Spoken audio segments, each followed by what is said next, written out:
Welcome to another vlog mga kagrasa. So dito ay meron tayong gagawin ngayon, isang Hino 300 W04D na makina. So ang nangyari dito mga kagrasa, overheat.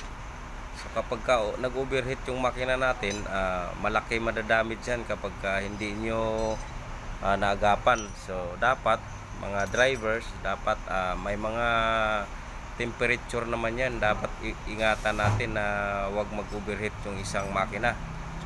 So dahil sa nangyari, nandyan na yan. So yun, makikita nyo kung ano yung may mga nasisira dito kapag nag-overheat yung isang makina. So ayan, dito binubuksan na natin yung ating makina, nakababa na yan. Tatanggalin na natin yung mga sirang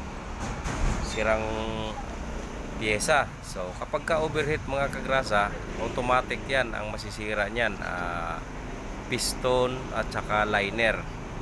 So dahil sa hindi naman masyadong malala yung pagkaka-overheat niya, so ayan, isang piston lang ang nasisira. So bali yung tatlo niyan mga kagrasa, buo pa. Pwede pa yung tatlo, pero kapag brand new kasi bibilhin mo, hindi ka makakabili ng per piraso. Kumbaga, meron kang mabibili niyan surplus. So dahil sa medyo matagal na rin kasi ito, papalitan na natin ng bago lahat yan. Bagong liner, bago piston ring. So yun yung mga masisira niyan mga kagrasa kapag nag-overheat. So dito dahil sa naibaba na rin lang ng makina, chinik na rin namin yung main bearing. So ayan, okay naman yung main bearing niya, nasa standard yung sukat niyan. So ito, piniprepare na yung mga dapat palitan, piston ring. So ayan, tinatanggal na yung sample. So yun, nandito na yung bago, ito na yung brand new na piston. So ayan, ikakabit na natin yan. Siguraduhin nyo lang mga kagrasa na kapag nagkabit kayo, walang mali. Check nyo lahat yung sukat. Pagka ganito naman mga kagrasa, katulad nyan, ini-install na yung liner, malambot lang naman yan ipasok. Hindi naman katulad ng ibang makina na matigas, lalo na yung mga dating mga makina. So ngayon, kadalasan kasi kapag may pan-track, malambot lang tanggalin yung mga liner. So naipasok na natin yung bagong liner, check na natin yung clearance ng piston. So yung clearance ng piston to liner, may mga maximum tolerance yan. So ngayon is kakabit na natin ang ating piston assembly. So pagka ganito magkabit, so bago nyo ipasok yung piston, kailangan nakasit na yung ating piston ring. Sisit nyo ng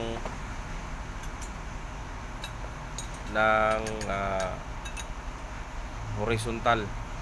Yan, horizontal yung ginawa dyan. Halos tapatan lang yung mga gap mga kagrasa. So ganun lang naman, nakikita nyo kung gaano kalaki ang damage kapag medyo pabaya tayo sa mga makina na tawag nito, masisira. So ayun, na-assemble na namin yung piston dito, internal parts. Inaabot na kami ng gabi, maulan pa. So ganun lang mga kagrasa. So bago ko pala tapusin tong video na to, maraming salamat sa suporta nyo mga kagrasa. At saka wag nyong kalimutang mag-likes, comment na lang kayo mga kagrasa kung meron kayong mga tanong. So dito, pag naikabit na natin yung piston, so kailangan ikabit natin yung main cap.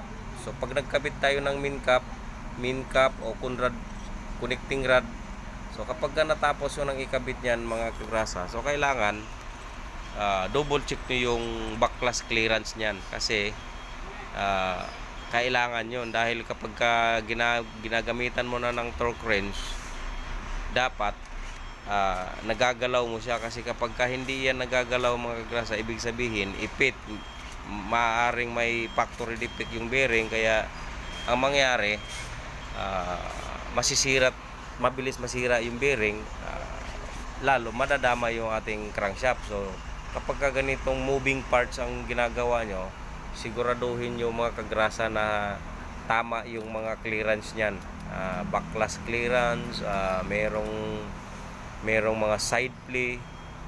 Yun ang importanteng i-check nyo, double check nyo lagi yung mga ganong klaseng clearance mga kagrasa, para tumagal yung ating makina, lalo na't kayo ang maggagawa, hindi madaling masira, dahil ang ganitong makina naman mga kagrasa, nasa gumagawa yan, kasi alam mo dapat yung tama at mali dyan, dahil kapag mali yung ginawa mo dyan, hindi magtatagal yan. So ito, inabot na rin kami ng gabi,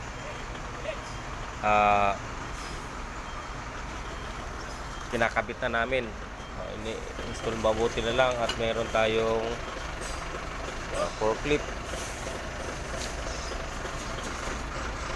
So ito, inabot na kami ng gabi, sinasampa na namin yung